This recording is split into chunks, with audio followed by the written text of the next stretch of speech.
Alex Moore with That Nerd Show, and we are here for the DIFF 2017, and we are live at the Dallas City Performance Hall. Right now, we are talking about a little film, Bill's Records, about a record store here in Dallas, actually. I haven't been in a long time, but I'm well aware of it being from Dallas myself.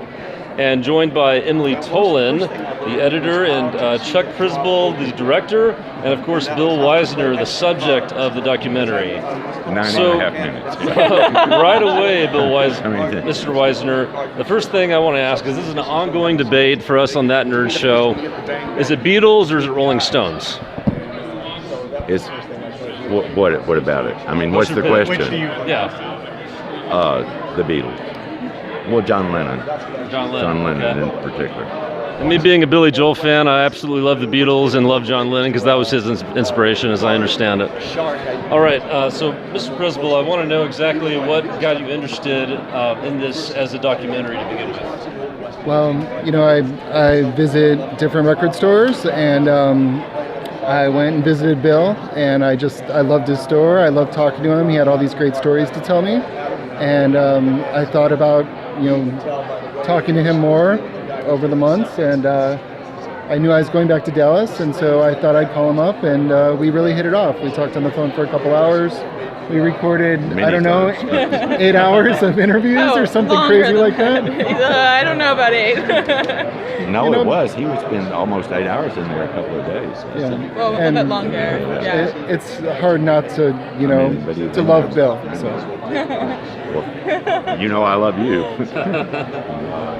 So I'm curious, though, you said you visited a number of different record stores. What was it about Bill's Records that stood out to you specifically? All right, so I went into Bill's Records. I didn't know where to look, really. I started flipping through things, and I noticed things were not alphabetized, and I just went nuts, digging as fast as I could. And thank goodness you like to dig. If you like to dig, that's the place to go. So I just knew that was a special place, and he has buried treasure everywhere. Yeah, you might find, that's what I was going to say. You might find something that you never would have thought of. And he has every record you've never heard of. and I haven't heard of him either.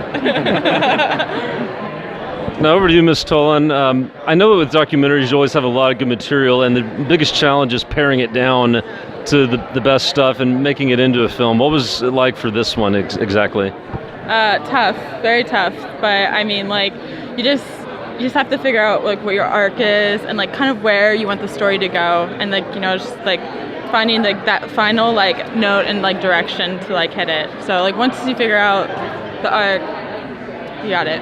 Now, something I understand about documentaries, there's kind of two different directions that people go. They already know what the arc is going in, or they just kind of go with it and it sort of figures its way out. So which was it with this one? I think, we had to figure it out.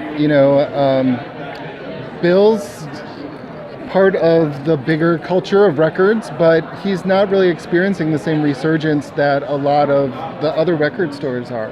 A lot of what Bill has is at Bill's. It's special. It's a Bill's. Well, I was never trying to do anything like anybody else anyway. I mean, even back then, I was wanting to do something that I wanted to do every day, but that other people would like too. And they didn't have to like it. I wanted everybody to, but if they didn't like it, it was for anybody that liked to come in and just hang out and look. It's not really a record store. It's a person with a lot of stuff. that likes people and likes to talk and likes to have somebody to talk to. And it took me a while to figure that out. Now we have one final question. Because we are That Nerd Show, this is something we're sharing with everybody on the red carpet, and we really want to know what everybody's going to say. If you could be a superhero or a supervillain, what would be your powers and why? Let's start with you. I think it's Mystique, the one where she changes her identities all the time. I'd love to just change who I am and be someone different every day. Sort of like a chameleon. Yeah. All right. Exactly. Yeah. What about you, sir? Repeat the question. I'm sorry. I was. Superhero or supervillain? What would be your superpowers? If I could be the one, well, I would want to be a hero rather than a villain. but I would just want. By just somehow, just for everybody to love each other and to somehow spread love. All right. Love. and I'd be Batman, and I'd be video Batman, really. Right. Not And Lego Batman? no, video Batman. Cameras everywhere, billions of dollars for production. It'd be great. Does he